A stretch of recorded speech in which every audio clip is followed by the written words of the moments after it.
Man, it's amazing to have you guys here. Thank you so much for like giving us your time, your sharing with us your energy in this conversation that we want to have about queer joy and the ways in which spirituality conversations are shifting.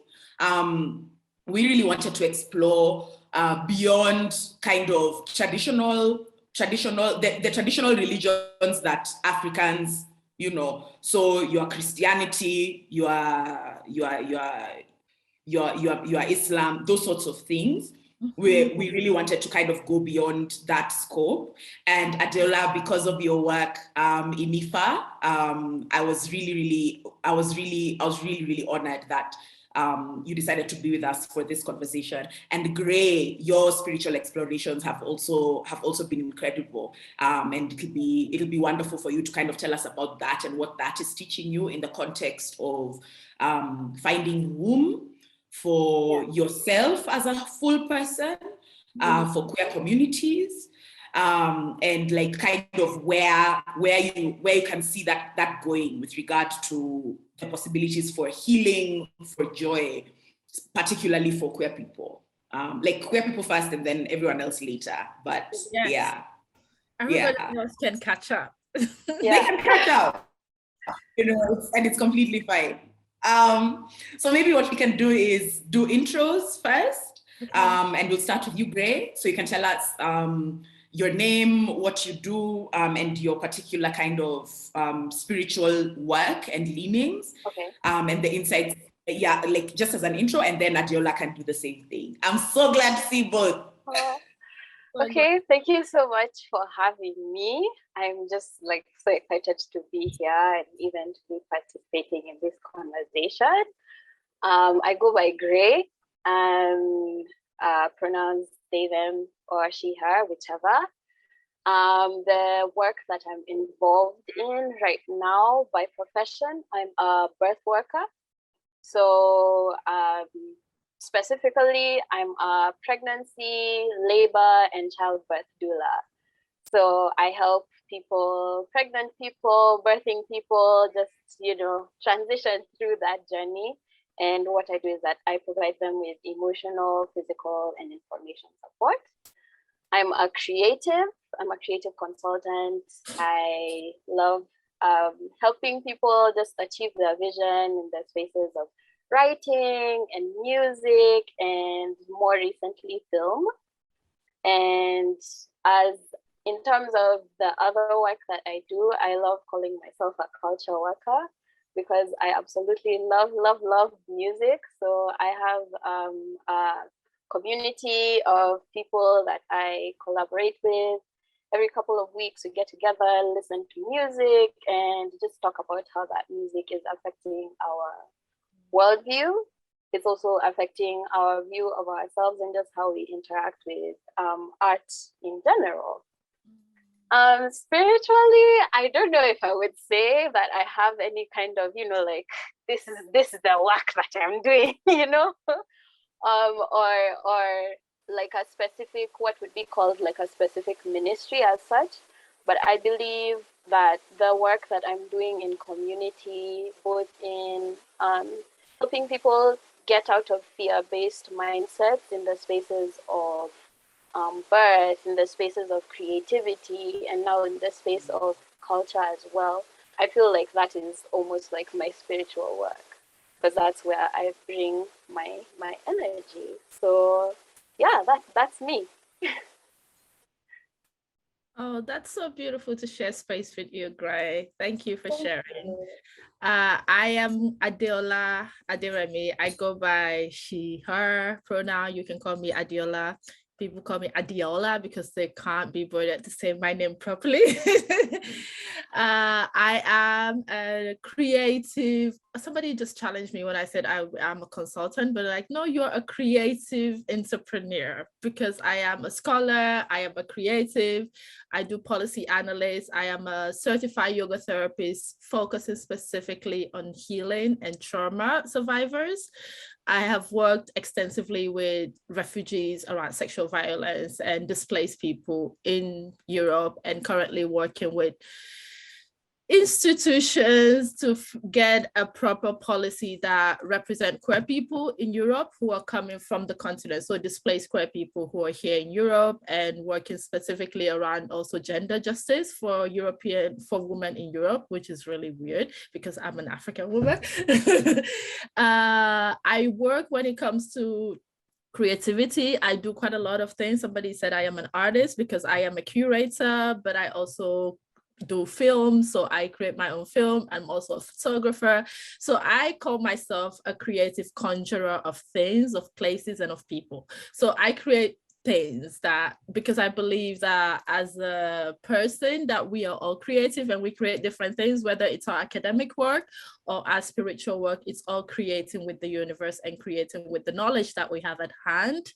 I have a master in public health, if that's relevant at all in any way or manner, because I focus on African women's healing holistically. In my spiritual work, I am your healer's healer. In a way, I help healers understand and navigate their own ancestral relationship, reclaim that relationship through decolonial practices using different modalities. So whether it's tarot, whether it's Ifa, I am an Ifa devotee. I am Nigerian, I am Yoruba. So my ancestors are Ifa worshippers. My ancestors were priests and priestesses. So for me, I am my ancestors' lineage and I'm continuing that lineage. I use that knowledge as awareness in order to help other healers. So through coaching and making sure that other people who are doing the work, so activists and healers, because I believe our liberation is spiritual at the forefront first and foremost. And I currently am interested in how our arts that are stolen and put in museum, because they're not actually art, they're spiritual artifacts, how they influence our cutoff from our spirituality. So I'm looking into starting a PhD, but I'm also like, do I need to do this work for an institution? So it's all really, yeah. So I create whatever my spirit and my ancestors ask me to do. I wake up sometime at 3 a.m. and they're like, you need to write this. And I'm like, cuckoo, leave me alone. But that's what I do. So I create and conjure healing tools. I have wellness products. I do healing sessions and yoga session, meditation session. I facilitate many, many things. And I'm also a Reiki healer, but because I'm not Japanese, I don't like to call it Reiki healer. So I say I'm an energy worker.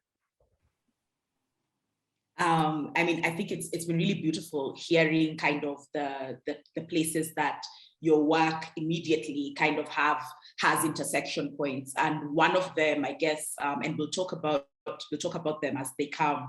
Also, because one of the things that I've started learning to do is to like trust when healers are talking, they're going to go to the place that they need to talk about at the time they need to talk about it. And it doesn't need to be like directed or choreographed in many ways. But one of the things that both of you have alluded to strongly is this thing around fear. And with Gray, definitely fear is a huge part. And I remember this because it's so interesting. All of us have like health backgrounds. All of us. And like one of the things I remember like is a huge part, especially like of the treatment of pregnant women and pregnant people, is fear. You know, it's a huge part of getting them to behave a certain way, to exist and be in the world a certain way. It's also a huge part of getting them to take blame for poor outcomes, when actually the biggest issue is lack of supportive system, and that supportive system start even at home, right? But then like for you, when you think about, and that both of you talked about energy work, which is amazing. But like when you think about the things that like for you, Gray, that you are bringing into a room when you realize that there's a thing that needs healing here, right?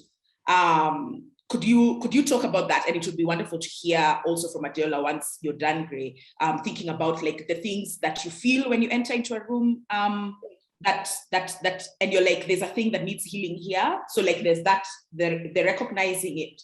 And then how do you pull the things that you know and the things that you can do in enacting the healing that you want to see? Yeah, that's an amazing question. I ask amazing questions in general. Yes, you do.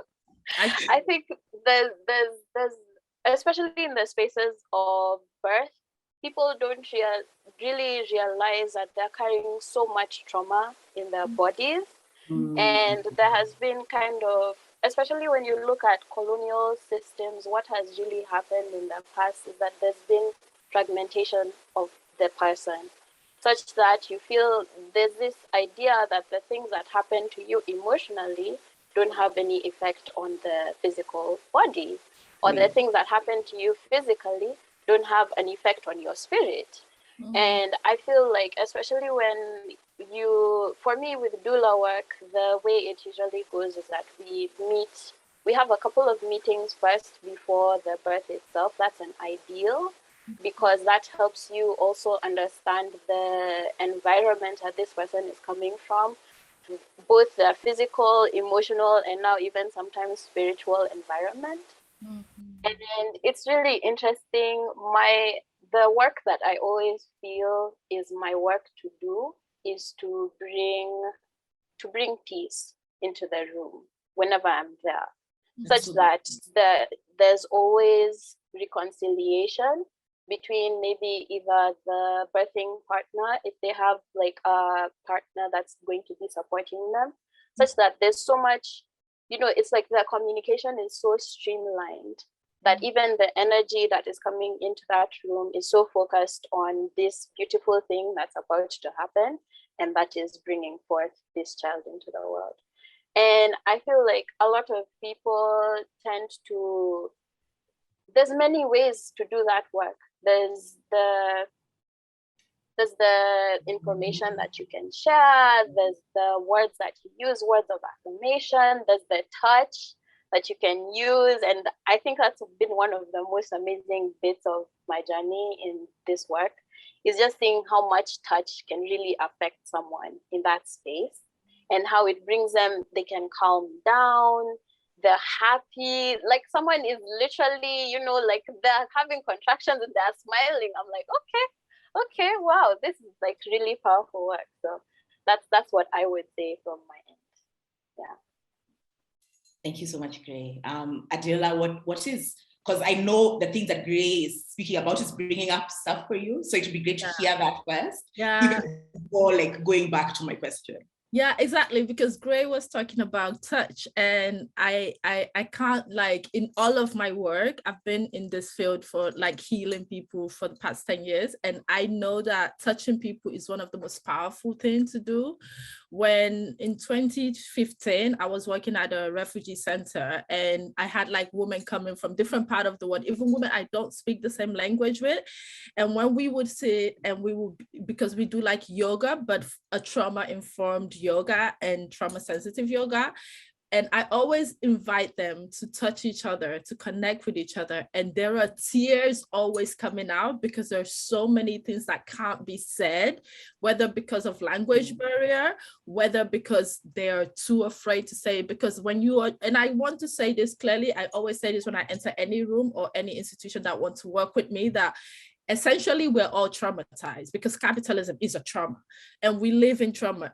So we need, first of all, acknowledge that we're constantly having complex post-traumatic syndrome, and we're experiencing it. So when we come into a contact with anybody, we need to come in contact with this awareness in our mind. And when I had session with people or women, whether it's a group or individual session, I always see how a touch opens up so much. And not even things that I am not aware of, because I go back home and they're like, oh my God, you have no idea this and this. And I'm telling them, this is the assessment of what I feel about your body and the things that you're currently experiencing, especially also your home. And they're like, oh, you have no idea. I had this dream and I saw this person and that person. And that for me is how healing starts. And I think we realized it this past couple of years with the idea of not being able to touch people as we used to. We realize how we are all deprived of touch and how essential it is, because we exchange energy, because our hands are energy portals. And it doesn't matter if the other person is ready to receive the healing. The moment they welcome you and you touch them, that is already healing that is being given from one person to the other. And that's why I say we conjure, because the moment you pass that energy, you're conjuring healing in that person. And what you said, your question initially was, how do you know when you enter a space? For me personally, it's very somatic. When I enter a place, I can feel the energy, and I have to say this, and I'm claircognizant, right? And I can feel other people's energy as a highly sensitive person. So when I enter a space, I can feel whether I'm at peace or whether all the ears on my body are like, and I'm just like, okay, we need to work on this. Something is not right. And that for me is the intuitive knowing that we've lost living in our current world, because we're so fast, we're running, we're rushing towards everything. So we've actually lost the ability to feel what people bring to us. Instead of saying, how do I know this person? How do I feel about this person? Do I enjoy being in this person's presence? And I think when people always ask me, how do you find a healer? I'm like, how do you feel when you're with them? Whether virtually or physically, how do you feel? Does that answer your question? Like a lot. It really does answer my question, especially with regard to like honoring like your body and that and the reactions that your body gives you. And there's two things that have come up for me from the things that you're saying. That one, touch is such a politicized element and entity, so it's restricted to people that you approve of. It's restricted, especially within family context. Yeah. It's a very politicized thing where like there's all these problems and that are brought about by cultural beliefs, religion, etc. With, for instance, touching an opposite sex parent. I remember thinking about it even the other day, about when people stop cuddling children. Yeah. So especially when like either a smaller child comes into the house, and so then the lack of love to you is tied directly to the emergence of this new person in your house, right? And even like when children reach a certain age, like maybe when they start going to school, it's like now they don't need tenderness anymore. You know, so like there's all this performance about like weaning and whatever, like go away, and all of that is definitely capitalism, because like mom has to go back to work, the kind of stress her body's undergoing, it's that they're not a baby, it's not a body that can produce milk, you know, so there's all of that stuff. And also have the same village as before, like most of us, if you're raised in a big African family, you're raised with other people being able to not really substitute, but to supply the same kind of care. And if that's not available anymore, then mom has to go and the child has to be deprived of that care that is so essential to their well-being and also to who they are.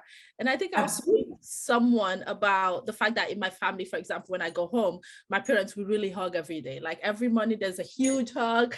And my friend is like, what? I was like, you know how I feel so at home when my dad hugged me, or when my sisters come, and my sisters always do this thing where they hug you from behind.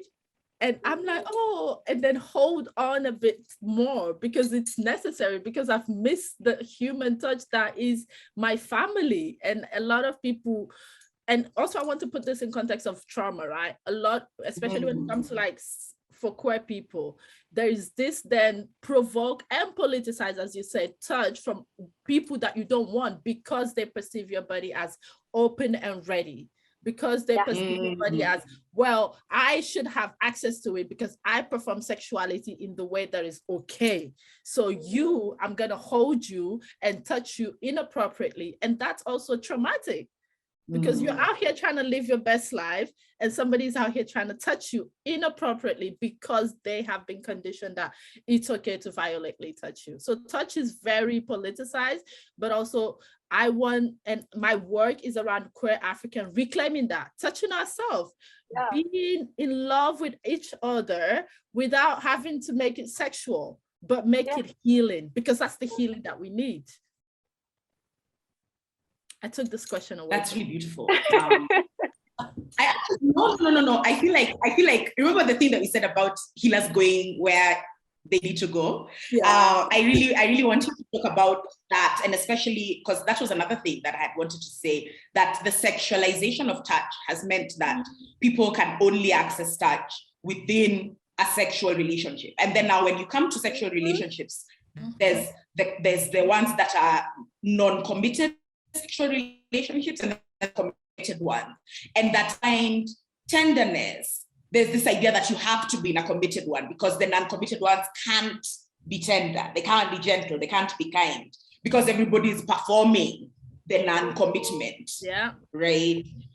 And like now when you separate all of that, and then like now all of you have to jump into this like chaos of things in order to be able to just access touch in one way, shape, or form. Yeah. And so if the touch that you're receiving is often sexualized, if the touch that you're receiving is, you know, and can be a violent thing. So you didn't agree to the touch is not necessarily what you want. There's a lot of stuff going on there.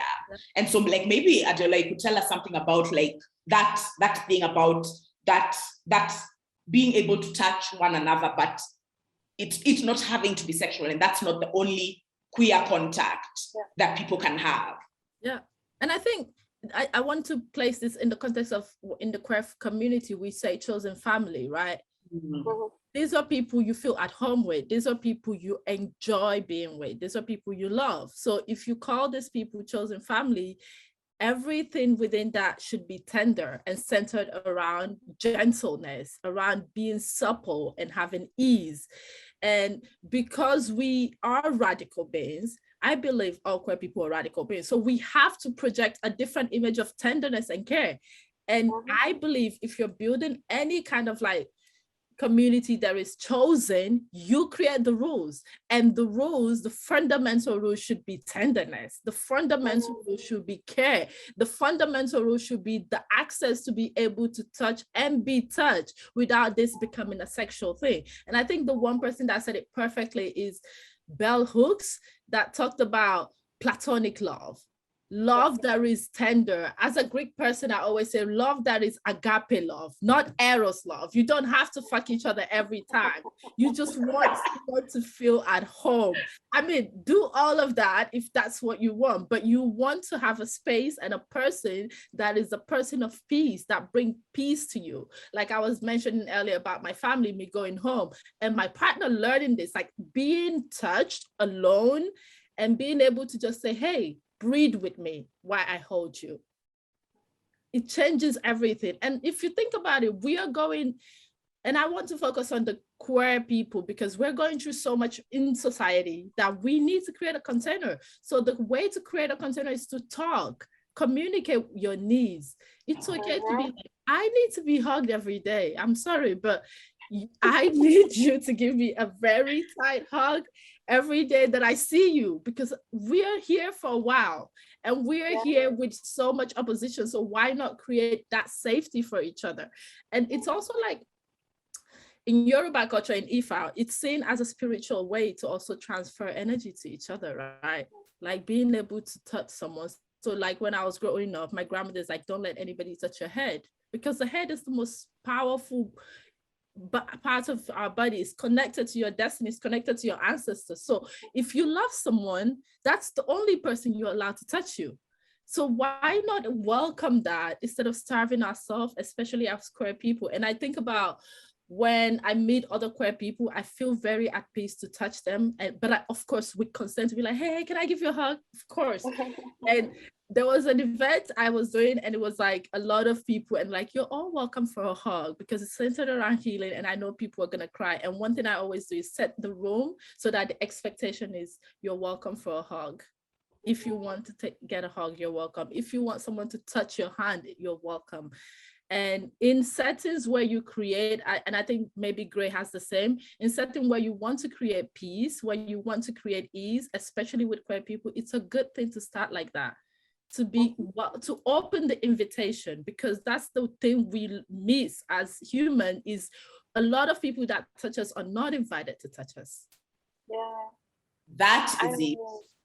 I'd just like to jump in there and talk about how, especially you find in a lot of, from a historical context, Christianity was kind of like puritanical, in that even the way a body is seen, the way a body is viewed, is inherently sexual. Such that, like for me, I identify as a non-binary person, and my body has always been a kind of focus where it's always going to be sexualized. Such that if anyone sees me, because as I was growing up as a teen, I loved hugging my friends.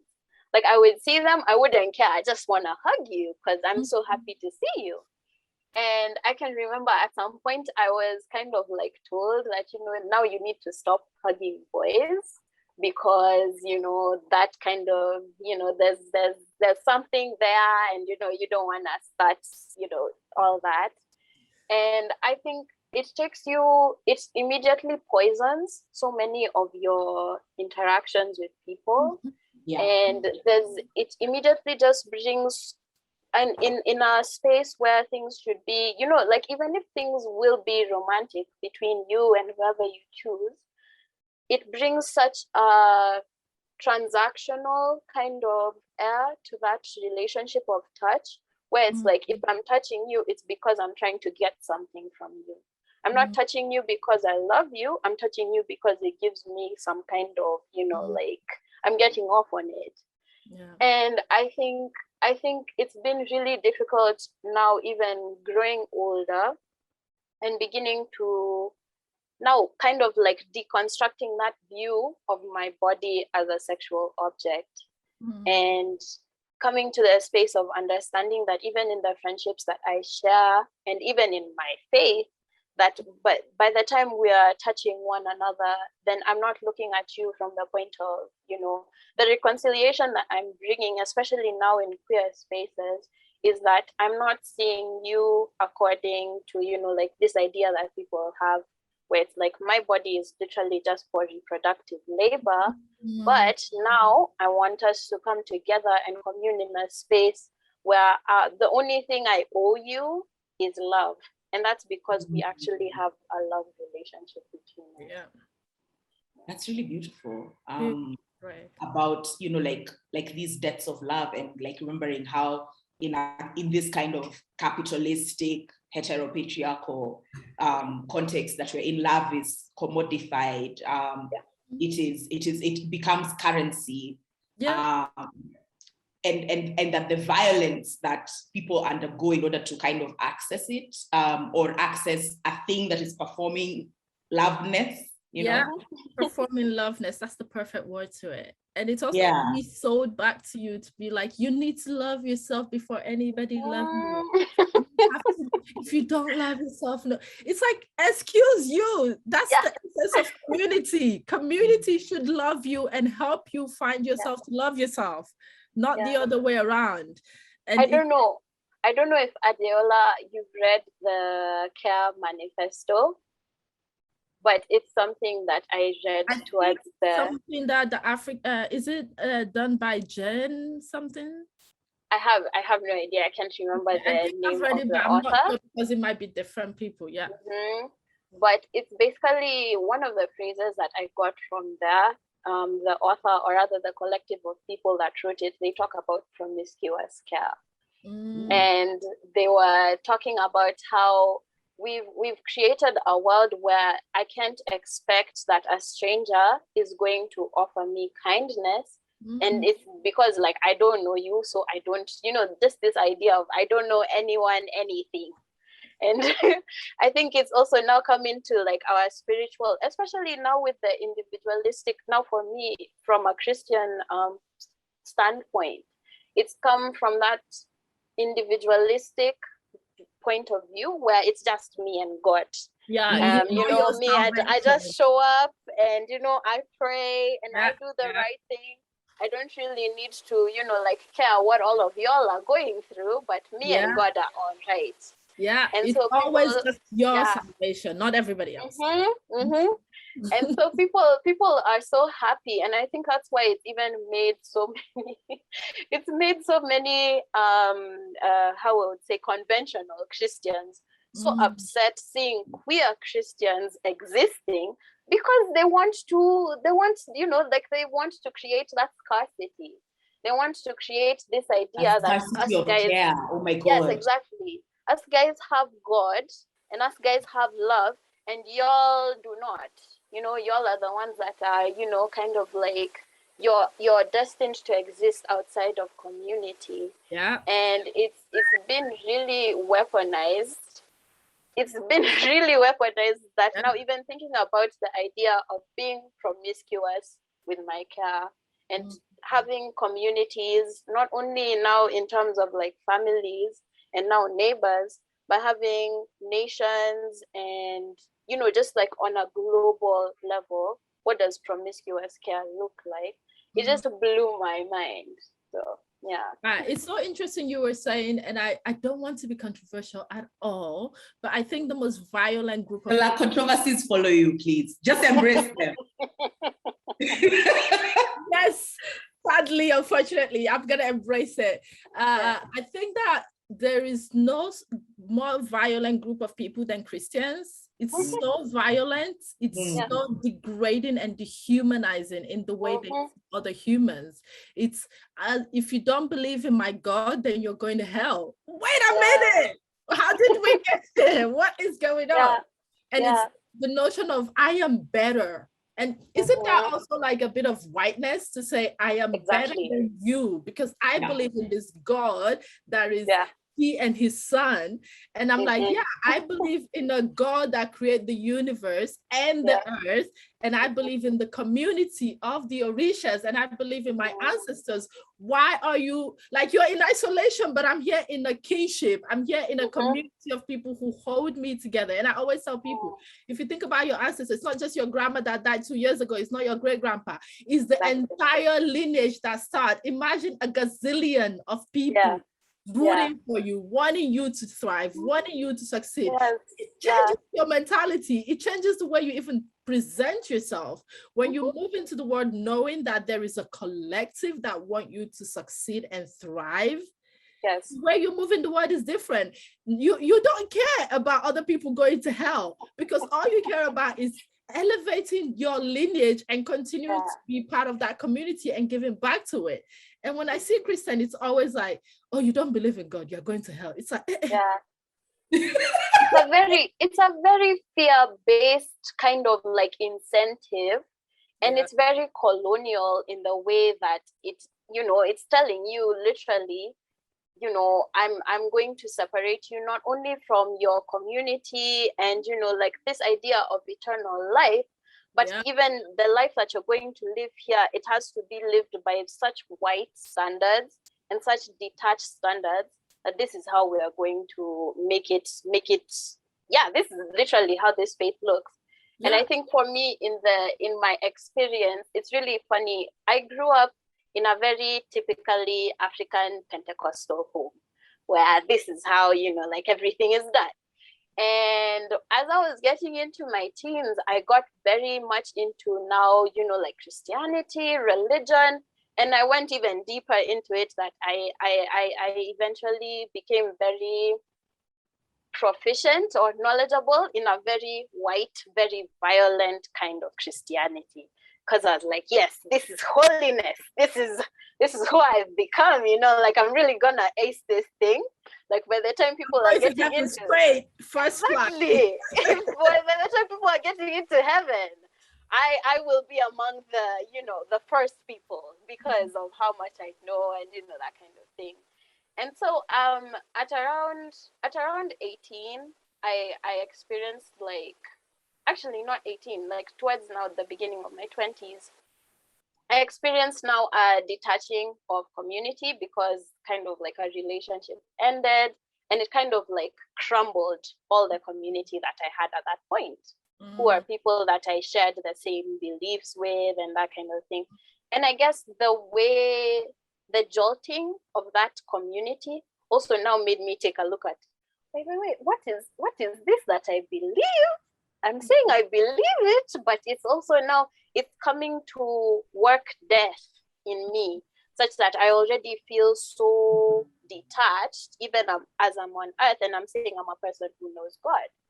And so when it came to that point, I think there had to be like a real rewiring of, am I following God in this way because I am afraid of hell?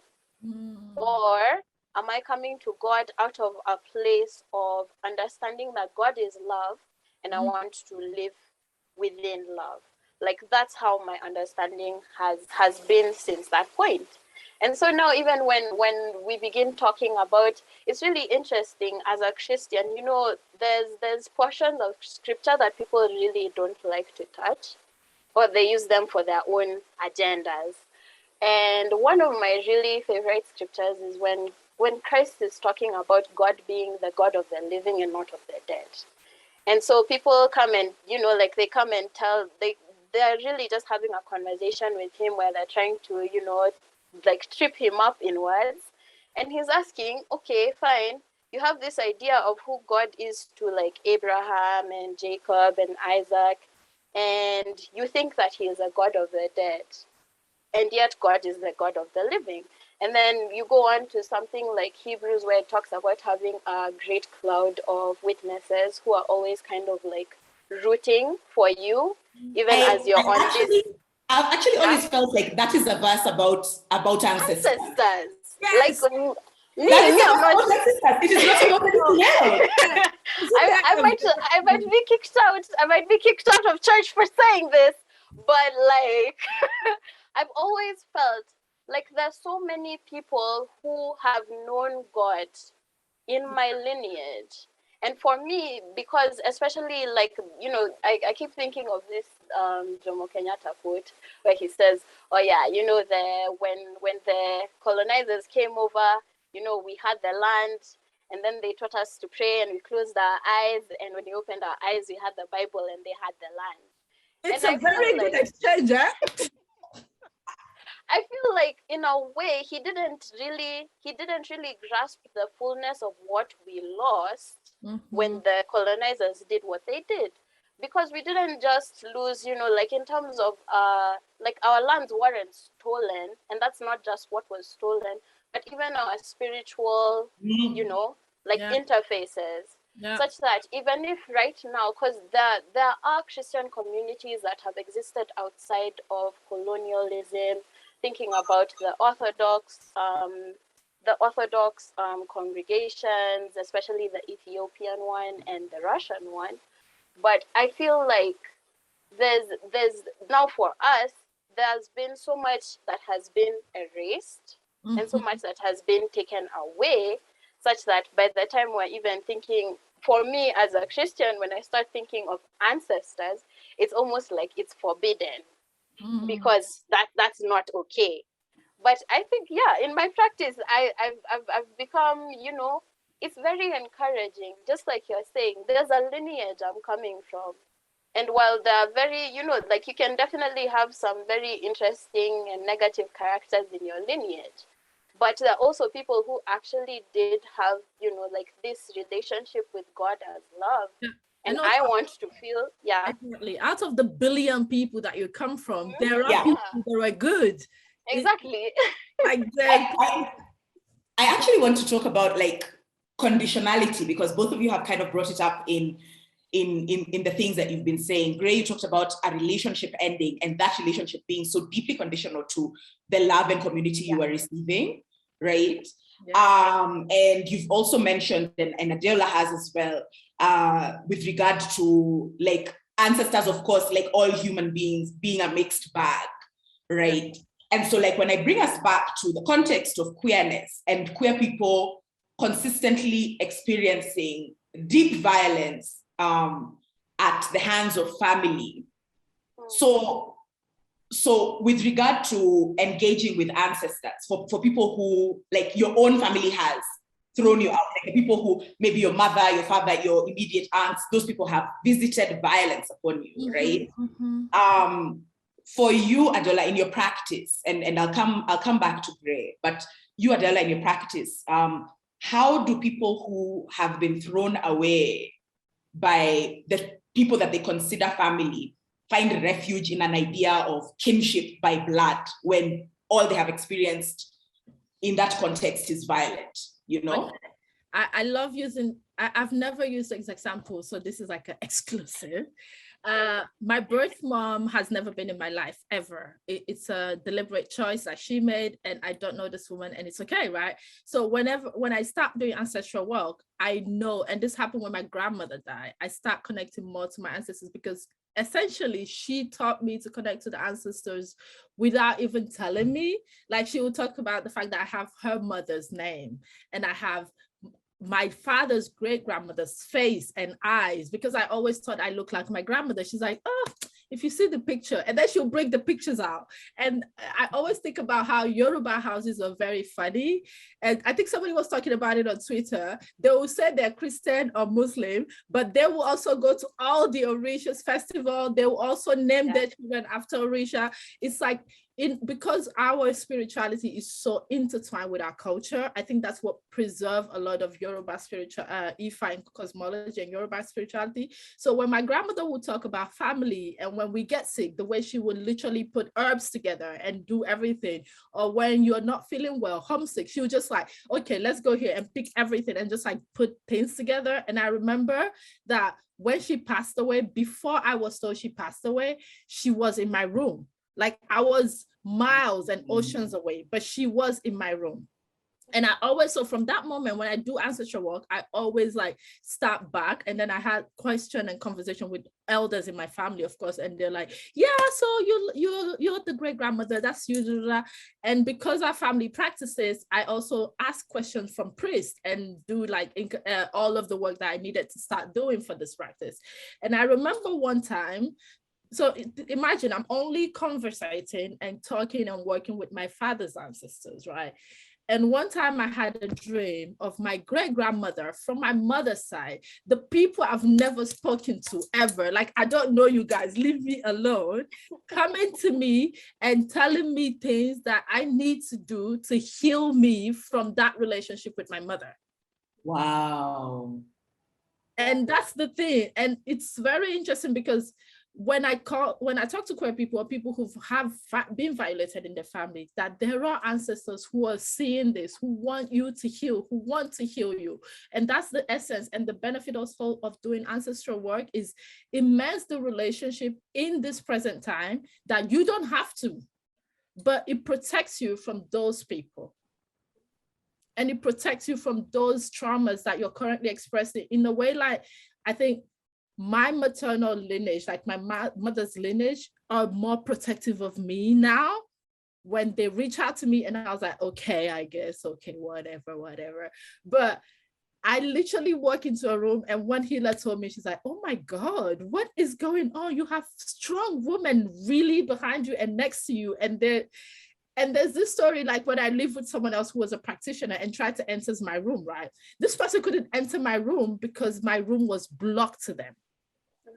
And they look at me, they're like, I can't come in because all your great grandmothers are here telling me no. And your grandfather is somewhere there telling me you can't come in. We got her. You don't have to mess with her work. And I was like, okay, I'm going to talk to these people more. And that was the beginning of me connecting to that ancestor and realizing that there's been a lot of trauma. And it's not my job to heal my mother's trauma, but it's my job to accept support from her ancestors, because they want me to heal. And they also want me to know that, yes, she cannot provide love for me, but they are providing beyond that for me. And that's a framework that I always tell people, like, you don't need your immediate ancestors. Your great grandfather, your grandfather, they can be shit, but there are people above them who see it and they're like, wow, this is how you're treating our child, because they care about you, because you are them. Like, if you think about it, in Yoruba, there's a notion of reincarnation. So my dad keeps telling me that I'm his grandmother, right? So his grandmother, of course, wants me to be okay because I am her. So of course, she's constantly fighting my battles.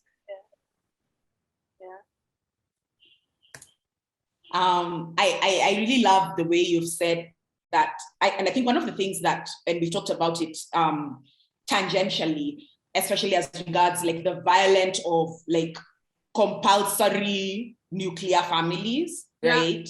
Yeah. And that you can only ever access community through them. You can only ever access your other relatives and your extended people through them. And so when they throw you away, they imagine that they're throwing you away from everything. Yeah. But then the thing that they don't realize is that you still carry the blood, you're still of the lineage, regardless of, like, I mean, like, definitely the logistics are important. So if they say they're not going to give you a home, if they say they're not going to, you know, pay your school fees, if they say all of that, and this is what happens to queer people, right? Yeah. But then I love what Adela is talking about with regard to being able to access family around that, and being able to find family around that through this particular way of and I also believing want and to being. emphasize on different type of accesses that we have access to, right? Except for the people in your lineage, we also have access to collective ancestors, the ancestors like Toni Morrison, like the ancestors that are not related by blood, but related by experience and their activism and their work for liberation. So if your ancestors are moving crazy, there are other ancestors that want to pick you up. You know, this is super interesting because I've just remembered a Bible verse, because I was also brought up very Christian. And that there's so much ancestral work in Christianity, but they don't call it ancestral work. So the ways in which we relate to Jesus when Jesus says, "You are now my children," means foundationally now when you go to him, you are going to an ancestor, right? And in verses like in Hebrews, when they talk about this is the lineage of faith that you are now a member of. Yes. But people don't want you to say, "Oh yeah, no. These are my ancestors," because that immediately creates space for this idea of, you know, like, wait, my faith doesn't have to be white. What? You mean that I can connect in this way that isn't, you know, like, so. But Jesus was not white. So this is the other thing. Some people really take offense when you start saying that Jesus wasn't white. And I don't know, especially Africans. I'm always like, what stake do you have in that? Like, you've gotten so upset, and someone is saying that you have so much in common with this. With the person who you call your savior, like, why are you getting mad? Why are you getting mad? Like, this is internalized whiteness and internalized Europeanness that I think like there's a knowledge that people have. You know, the thing where sometimes people choose silence, because if you ask one question, the whole thing can crumble, and like the person is not ready to deal with that. We can't, because also when you think about ancestral work being in the fact that people name according to X and Y and Z, right? And that then there turns out to be real problems if, for instance, the person that you're named after, you have conflict with them, you have tensions with them. If you need to cut from them, it's full of stuff, which then, you know, our families will translate that as, oh, you guys need to get along, you have to find a way. And then now the peace is forced upon you, right? When maybe it's not a thing that's actually there for your health. And like even the fighting around naming, that's why people take it so seriously, because it is ancestral work. But they don't want to call it ancestral work. And like what you find, I think because like there are many similarities in the ways that Kenya and Nigeria were colonized, is that now for us, what they did was to now mix a Bible name with the other name that they're bringing with so and so, right? So all of us are walking around. My passport have 5 names. They give you one name that is ancestral. They give you one Christian name. If you have Muslim family like I did, they give you one Muslim name. Sometimes I walk to the airport, the person is like, why do you have 5 names? I'm like, well, it is what it is. If it's there, it's because I have it. Take it or leave it. Yeah. And it's true. And it's because, like, in many ways, a lot of people, like for you, Adela, they want like those 5 things to live in harmony with you, within you. Yeah. But then nobody's doing the actual work to make sure that those things live in harmony. It's now left to you to figure it out, right? And I think I used to do this thing, which is really, really funny, because my mother is a very, not even Christian, she's a pastor, Pentecostal pastor. Ooh. I know. And from a very, very weird chapter that you all know, and I'm telling you later, like it's very conservative pastoral. My mother is raised Muslim, very chill Muslim, Sufi Muslim, relaxed as hell.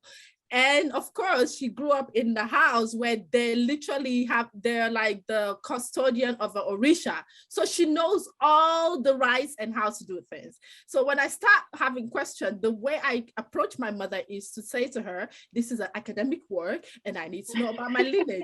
So please tell me. And my parents just love my academic journey, so they will support it. And she'll tell me like, yeah, so we do this at this time, we do this festival for this Orisha. And of course, when I started practicing, and my mother is just like, I hope you still believe in Jesus. And I'm like, you literally became a Christian at my age. You left your parents' chill Muslim life. You were like, I'm going to be a Christian. And then you go hardcore to the point of becoming a pastor. But funny enough, my mother still reverenced her great-grandparents. She'll be like, her name, the way she named her children, the way she cook. And like at the beginning of the year, the things, like it's the little things. It's like how you clean the house, what you're not supposed to do, the tiny, tiny things. She still does all of it. But also, she's still like telling you about Jesus. So I used to tell her like, Jesus is a fascist. Oh, not I said Jesus is a feminist and Marxist. My mother was like, hey, and I was like, let me give you all the example because of that, I have read the Bible fully. I've read the Quran. So I'm like, let me give you all the examples of moments where Jesus was actually a feminist and a Marxist. Like his friends are sex workers. What do you think? Like the best person that saw him was a sex worker. Like he is down for the cause. Like my G wants to drink wine instead of water. Like, what don't you understand? And I keep telling her, like, I want. Sorry, Adela, finish your thoughts. No, I keep telling her, like, if Jesus wasn't queer, he wouldn't have 12 men following him around. Like, what?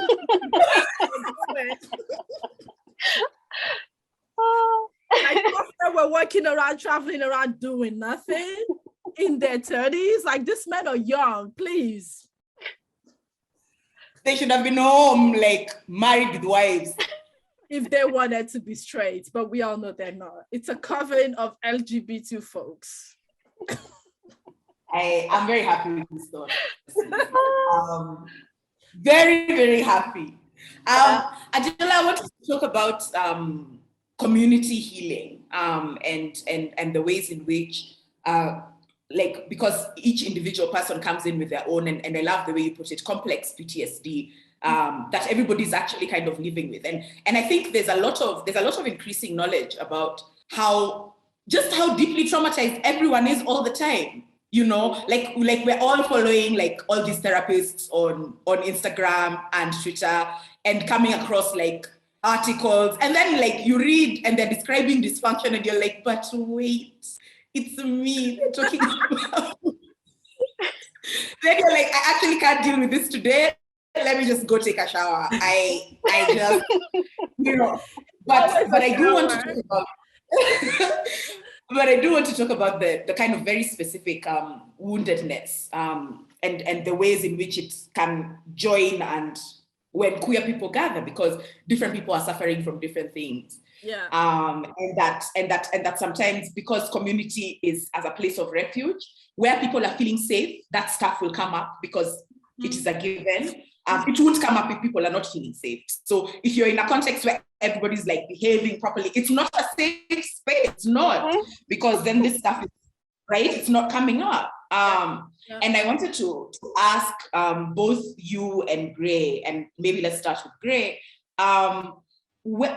Where do we begin? Because like it's an impossible ask or it's an impossible premise to imagine that with all of the bullshit that everything and everybody has done to queer folk, to people perceived as queer, to everything, it is an impossible imagination that there can be healing and that we can be that healing for one another, right? But then it is probably a thought that we're going to have to take in, because otherwise then all we will be doing is kind of circulating each other's traumas and not being able to move past them. So maybe the question that I will ask is like, where do we start? How do we start? Let's start with you, Grace. I think there has been one of the big foundations, and it's something that I even see in, like the Bible. It talks a lot about shame, and it talks about just how shame tends to cause us to hide ourselves from love. And sometimes shame can be coming from the place of understanding that you have done something wrong and you don't want to be held accountable for that thing. But also sometimes it comes from the place of having your identity being weaponized against you and being told that there's something inherently wrong with you, even though you're just existing the way you are created. And one of the things I just really love, it's really interesting in, like I hear from a lot of like trans people and a lot of like non-binary people, is that one of the interesting ways our journey kind of like plays out sometimes is that you have this aversion to the gender that was assigned to you at birth, and then you transition and somehow you keep finding yourself kind of like beginning to have a more peaceful, amicable relationship with this gender that you are assigned with at first, such that a trans man finds the space to like express himself in femininity in a way. And it's really interesting with someone like Paul. I think in my Christian deconstruction journey, Paul was enemy number one. When I started deconstructing, I was just like, this is the source of everything bad, everything that I'm struggling with, everything that my parents keep telling me about LGBTQ people. You are the source of all my trouble. But funnily enough, I'm beginning to, like kind of like circle around and trying to kind of like understand him, just trying to, see what he might have been saying, trying to understand him through a lens of God as well. And Paul says that, like at some point when he's describing his journey and saying, like this is the person that I have been, because he was a very violent persecutor of the church before he became a Christian apostle. And at some point in like Corinthians, he says that by the grace of God, I am what I am. Because a lot of people wanted, like they didn't even want to hang out with him. I think he took a bunch of years by the time he was coming to even interact with the people, the apostles of the early church.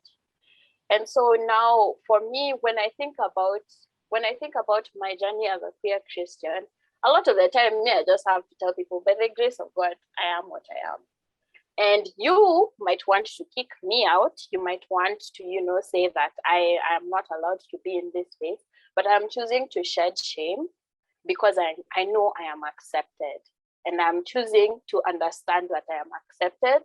And there's nothing anyone can tell me about that because I know it is true. I have felt God's love, and I've felt, like the kind of peace that surrounds you, just knowing that, you're not only are you I don't like having this binary of the wrong side and the right side, but having this idea that even with everything that I'm trying to grow out of as a person, even in all the work that I'm doing and to like embody God as love within myself, I know I am still loved even as I am.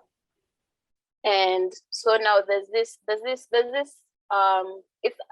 it's a passage in Acts that I really love, and it's because it's also now one of those passages that people don't like touching, and it's about the apostle Philip. Actually, I don't know if it's the apostle, but there's a guy called Philip in the Bible, and at some point he's woken up by an angel, and the angel says, you need to go to this and this street and just relax. And so he's like, okay. And so he finds himself on that street, and it was a desert road actually. And as he was there, a eunuch, and this was basically one of the people who are not, like you would call that person, you would call him queer these days because he was not fitting within, like the assigned, the gender binary of that day, And so he comes down, and he's come from worshiping in Jerusalem. and he's coming down, and he probably has been experiencing a lot of rejection, because according to the laws of Moses, he was not allowed to worship in the temple just because of how he was physically and his gender, who he was. And so as he's in the chariot now going down this road, and Philip starts listening to what he's reading, because he's reading from Isaiah, and he's reading like a really painful portion of that scripture. And so he looks at Philip and he's like, what does this mean? Like, is this guy talking about himself? Is he talking about somebody else? What am I supposed to be understanding from this face? So Philip begins telling him about Christ and about how Christ has risen from the dead, and just the power of the story of who Christ is. And at some point, the eunuch is like, okay, what's going to prevent me from being baptized right now? Because that was like very important for the Christians of that time, that you get baptized. And the fact that Philip just tells him, you just, as long as you've believed that Christ is risen from the dead, that's all that's really all that it takes for us to baptize you right now.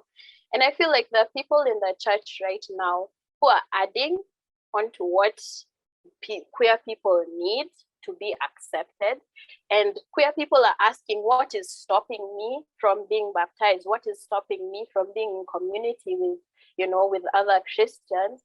And there are so many. There's a list of class expectations.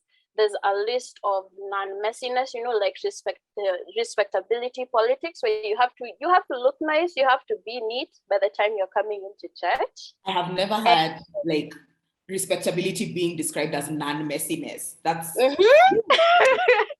you start bringing your trauma to church. Now people know that's a problematic one. It's just like, we don't do that around here. We just pray, and keep it like real neat, real nice, and you can go and deal with your issues at home. They keep adding all these things to the very basic, what is our community about? And our community is based on the fact that we are communing around this person who came to us because of love, who we believe came to us because of love. And even that person, like Christ's death was actually perpetuated by very oppressive structures. And so we don't want to see these same oppressive structures be the reason that people can't commune with Christ and commune with us in our love of Christ. So I think once we get rid of all this shame surrounding somebody's queerness, surrounding how they present, surrounding what walk of life they're coming from, surrounding, their messiness or non-messiness, then that's really going to help us. You've said some really important things, especially as regards having to use your own lens, because it was not a lens that was given to you. That with regard to reading the scripture to find yourself within them, right? Yeah. Nobody was going to find you, but then like you had to be in a place that could do that for yourself. Yeah. And then there's another really interesting thing you said, which was that sometimes some of these communities are formed by people deciding that they're going to leave their issues at home, when for queer people, the primary thing is, I need a place to take all my issues that everybody else is ignoring, right? And so these performances of go solve your things at home, and that actually the issues, I mean, that there are actually people who try to form community around the lack of issues, which is not true. And it's not just queer people who have issues, like everybody has issues. This is an issue reading what. That's a conversation that I was having. Even Beyonce has issues. Yeah. That's a conversation I was having with one of my mentors, and they were talking about how, like as Christians, sometimes you're encouraged, go out and win souls, which is something I don't understand evangelizing. I don't understand approaching complete strangers to tell them, like everything that they're told. But that's a conversation for another day. And he was telling me that a lot of people will go door to door, and they'll be like, okay, yeah, like, now you've accepted like Christ into your life or whatever. And they won't invite them to their church. they'll be like, you can go to another church. But me, I know the way, like my Nairobi church, this is how we dress, this is how we talk, these are the cars that we drive. And I think I really do believe that Jesus is really wondering what on earth we are up to right now, because none of the stuff that we are doing is making sense. Yeah, it's very interesting. I'm listening to this and my eyes are like, because it's very common to see the same practices in Nigerian community, where there is an elite church, there is a mini church, there is a poor people church. And it's very much, I mean, this is also one of the reasons I have said I have divorced Christianity as a person who have studied enough to know that this is not my cup of tea. This is not what my ancestors want me to engage in. Because how can you, there's this video going around of a Nigerian pastor, a mega pastor that has like millions, and is one of the richest African pastors, right? Saying to the congregation with millions of people in the congregation, if somebody asks you for money on the streets, if they're not Christian, tell them they can suffer. Tell them they should die of hunger. That they would accept Jesus as their Lord and Savior. What? Yes. That goes directly against Bible teaching. This video is on social media. I have to find it and send it to you, Njoki, because I woke up that day and I was like, what kind of lack of compassion for humanity? Yeah. Lack of love. At the very basic, in the most basic, like you are literally in a faith named after somebody who would stop when he was walking if somebody was hungry to look for food for them, right? Yeah, and this is examples of things that make me understand that Christianity, current Christianity, colonized Christianity, is not what Christ would practice. It's actually the people that kill Christ in a way. I'm like, the people who crucify Christ are the people who currently claim, it's a very propaganda PR machine that claim now to be Christian, because I think about it in the fact that the way they treat queer people, Christ will not do that. The way they treat humans, not only queer people, but any human being that is not Christian, they won't do that. When I was doing my master's and I did a lot around like sexual violence in intimate partner relationship, the biggest enablers of abusers are pastors. Yeah. So if a pastor is telling you to stay in a relationship that is hurting, that end up in your death, that is lack of compassion and lack of humanity. That is where you have to draw the line in the sand to be. I have to now go back. And I said this jokingly yesterday, that there needs to be a systematic review of the Bible. And somebody said, we need to I have to jump in and say that the systematic review of the Bible is actually happening by queer people on TikTok. I promise you. Yes.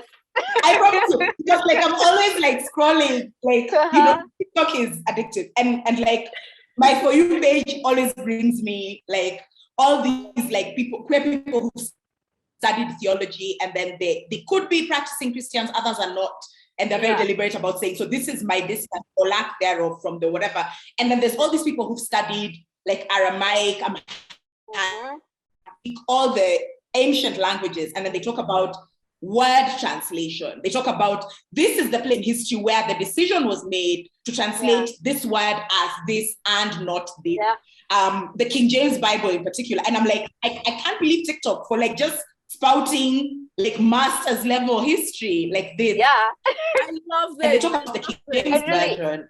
I really wanted to jump but it's actually, I'm just sending you those videos that you're like, because it's amazing.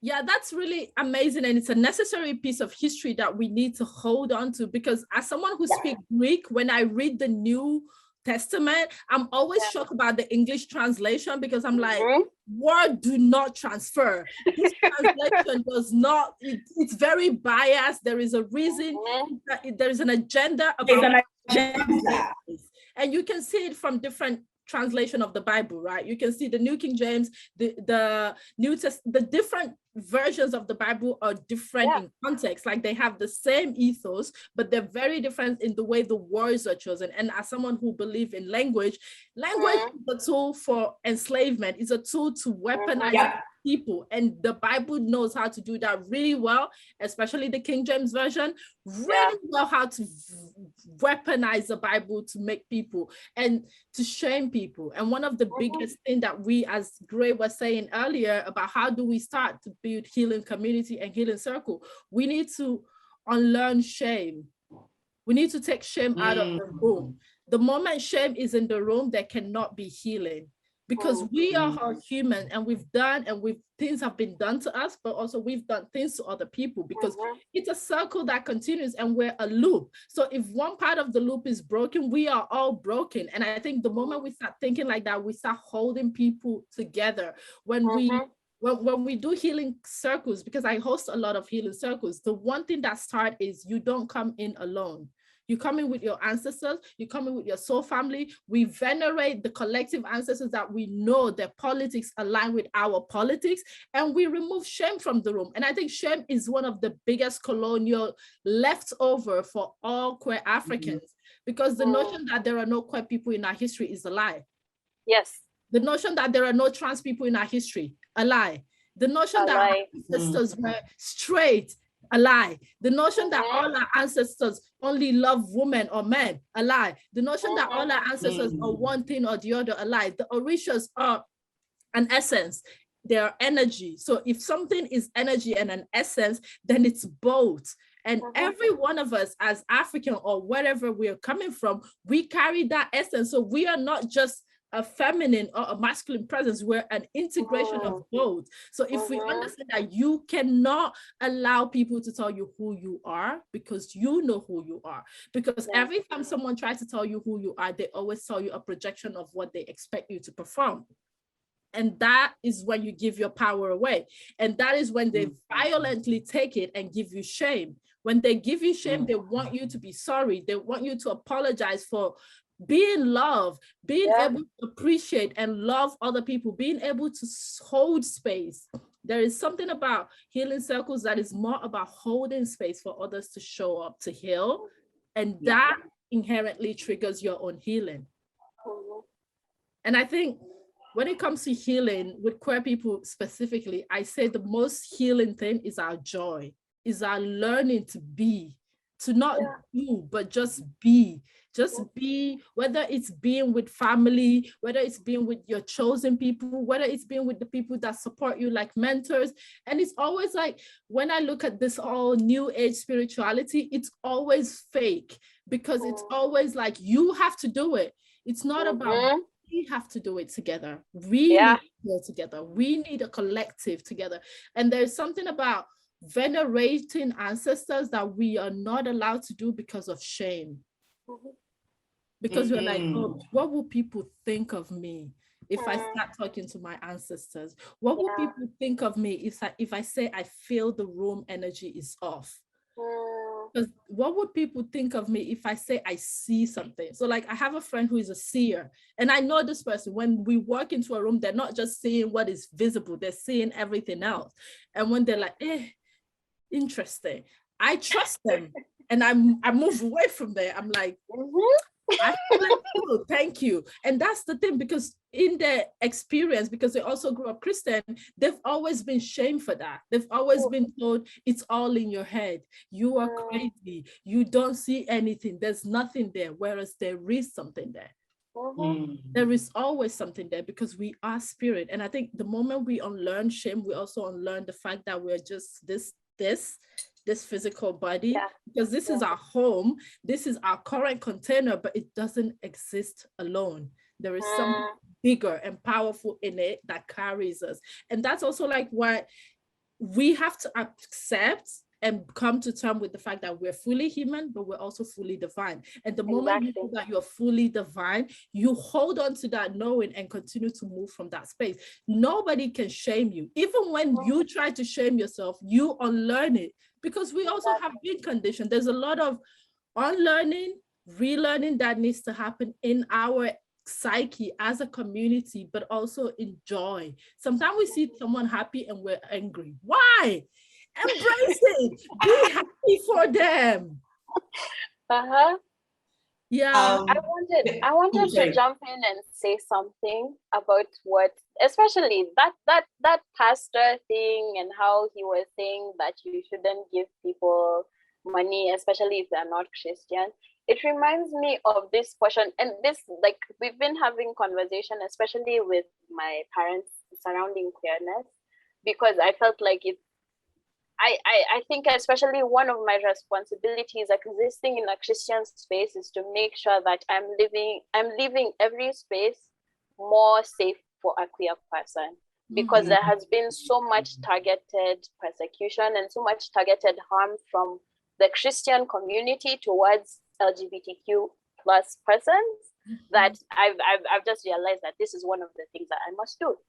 And so we were talking about this passage in scripture where Jesus says that, okay, so when, like, judgment day comes, or rather when at the end of time, when you all will stand before me, and there'll be people that will be saying that, oh yeah, we were casting out demons in your name, we were praying, we were, like, we were doing all this amazing thing.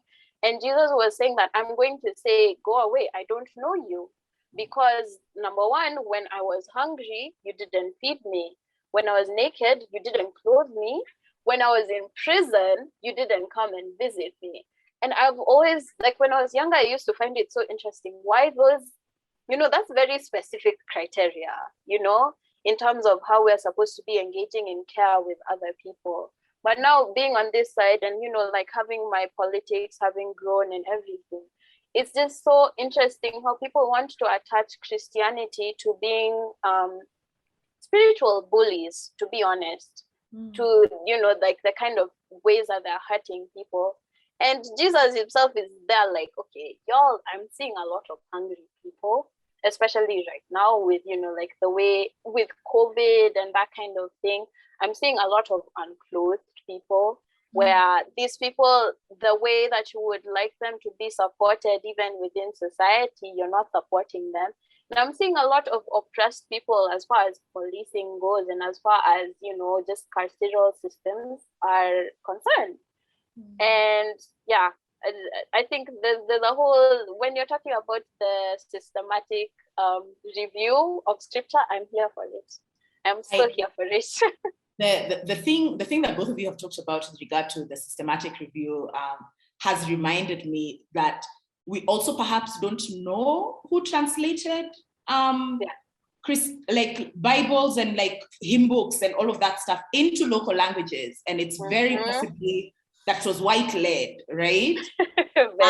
So then, if our parents were brought up with that, like receiving on the receiving end of that kind of deeply colonial instruction and intention, then like all of the stuff that they spout that's like wild starts to make historical sense. It's like, you are given a crock of shit. This is why Oh yes, they were given a crock of shit. The guy who translated the Bible to Yoruba, Sam Ajayi Crowder, he literally translated the Bible in the way to vilify traditional practice in religion. So he called the devil Eshu. Eshu is the deity of the crossroad. Eshu is not the devil. And there's this constant now new conversation about new people. Eshu is not Satan. Was like, Eshu is not Satan, because the translation literally means Eshu is the devil, but that's not true. And of course, I haven't read the Yoruba Bible because my knowledge of Yoruba is very oral. I can speak and understand Yoruba, but like reading it is a whole other conversation. And because my parents grew up in a Muslim family, so they didn't read the Bible. They were just they didn't know the Yoruba Bible. But now that they start understanding, and because the hymn books in Yoruba churches, the songs, they're all informed by this translation of this man who actually a repatriate a displaced person that came from Brazil. So a lot of Yoruba people at a certain time came back from Brazil after the abolition of slavery and moved back to Lagos. And those people create a hierarchy, a ruling class, quote unquote, with the colonizer, because they're coming back from what is considered the West and they have more knowledge of the colonizer. So they are actually put in missionaries and churches. So this guy is coming back from a enslaved ancestry to his ancestral home, but continuing the violence of colonialism by translating the Bible in the way that fits the white man's narrative. It's very disturbing to see how a lot of the things that we are fed, and also a lot of our history was interrupted by colonialism and slavery, period.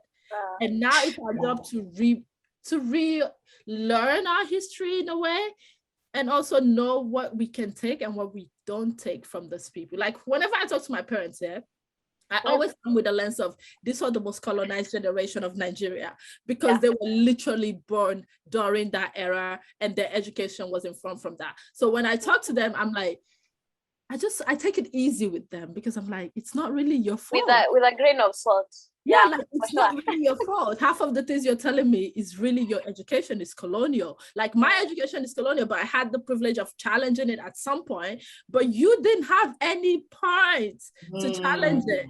And now I'm listening to you talking about your ancestors, and then be like, and with my dad, it's more of a dynamic, because he also is like deconstructing all of this. But I always look at them and their entire generation, not just my family, but the entire generation that was born in the 50s, 40s, and 60s. I'm just like, it is well. The British really did. The British really did a thing here. They really did. Like a successful thing. Unfortunate. Yeah. We should be winding up now. This has been one of the most elucidating conversations that I've had, and we're really grateful to you as the Nest for allowing us to hold space for you to be able to share your thoughts, your truths, even truths that are in tension, but then being open to listening to one another, and being open to just kind of exploring all of these things, especially with regard to how queer joy is found. And I feel like maybe the question to ask then at the end, and we can start with you, Gray, and then finish with Adeola, is where do you think the place of spirituality and spiritual practices is in a future that insists on queer joy? Because we have the thing that we've been left with is negotiating queer survival, which is it is its own thing. It is necessary for the now, but then if we are to look into the future and to have any hope for it, we must insist that queer joy is part of the future, intentionally. And I love Gen Z for pushing things further, faster, saying no, we're done. We're not interested in this kind of bullshit explanations for trauma anymore, you know. But like, if we are going to insist on queer joy as being part of our future, what place does spirituality have in that part of the journey, from your kind of engagement with it, spirituality and healing? So maybe we can start with you, Gray, and then we'll finish with Adela. Okay. As far as the future and what space queerness holds in that, actually spirituality holds in that, I feel like spirituality is helping us access other ways of knowing, other ways of realizing what is happening. You know, we've been taught that there's, you know, through empirical science and just how white the research and, you know, medical fields have been, we've been given these ideas of this is what true knowledge looks like, and this is what, y'all are making it up on this other side. And so I think spirituality is, it's going to give us so much light. I think I love scripture when it talks about the Holy Spirit and how the Holy Spirit guides us into all truth. And I feel like people, especially queer Christians, have been really faced with so much of a demand that they place emphasis on this book that has been weaponized on them, that they've traded off this knowledge of God, you know, and the community with like the Holy Spirit, because they felt like the Bible was kind of like closing them off and telling them that they had no access. So as far as the future, I'm really hopeful, because I can see people getting more getting out of this space of like evangelical, violent Christianity, where, you know, like if somebody asks to pray for you, they're probably trying to, you know, like do something like messed up to you through their prayer. I see a lot of young people embracing, living in the spirit, having love, joy, peace, kindness, gentleness in the things that they do as part of their spiritual practice. I see a lot of bold people, which I'm so glad, because I think sometimes I really struggle with an aspect of boldness and, you know, just really embracing who I am and the space that I've been given to hold in my faith. So yeah, spirituality it's coming to just hold us up and to give us that support where we know that I am not alone. Even in a Christian context, when you read about it, it calls Christ Emmanuel, which is God with us. And I think that's the essence of spirituality for queer people, is that it's not God with them, it's God with us. God is all, there's no us them thing anymore. Like, this is God with us. Yeah. Thank you so much, Gray. Adela? Yeah, I think for me, I would like to start with the idea and the awareness that you're God yourself. Like, you yourself are God. You're created because you need to exist, because you deserve to exist. And honoring, I think as queer people, honoring our godliness, honoring the divinity within us, is knowing that we have every single right to exist, regardless of the circumstances, regardless of the legislation, regardless of the people, regardless of the reaction from the families or the people around us. Because the fact of the matter is we're not here alone. And the fact of the matter is we're here for a reason. And if you're here for a reason, you're here to experience all human experiences, which is joy. So you have, I keep saying this, softness and joy is your birthright as a queer person, because you cannot not be soft to yourself when the world continues to be harsh. You have to create your own softness. You have to create your own soft landing. And to queer people who have the capacity to hold space for other queer people, it's always knowing that you also deserve to be held. You deserve to have a space where you are held, where you are supported. And queer people, because it's not just your family that is your ancestor, it's the divine that is your everything. It's like the spirit of the divine, the spirit of the universe, the earth that we work does not discriminate like humans do.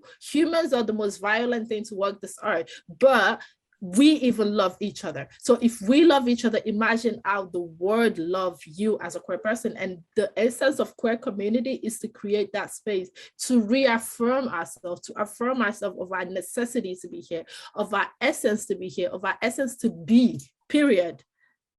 Not to do, not to act, not to pretend, but to be. And to be means to experience joy, to experience sadness, to experience sorrow, but to experience ease also, and to experience compassion, to experience intimacy, to experience sexuality, sensuality, to experience power.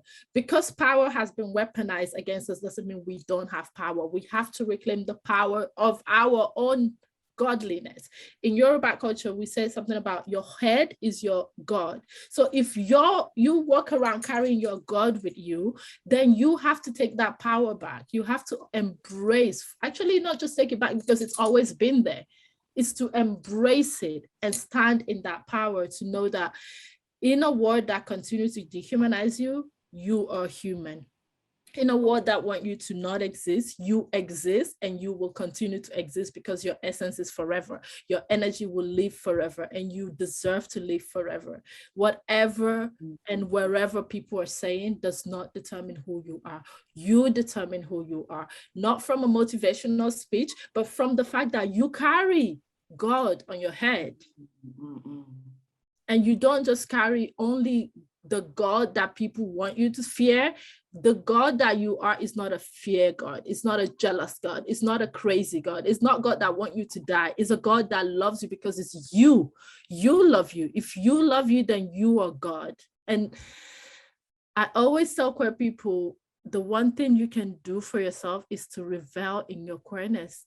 You're already radical. Like, you are already a contradiction to everything else that we have been taught. That's a brave move. You're already brave. So embrace that boldness fully by exploring yourself more, exploring joy, create boundaries with people you want to have joy with, explore that and express it. Express joy in the ways that matter to you, not in the way the world cares, but what matters to you and what matters to your ancestors. And you are not alone.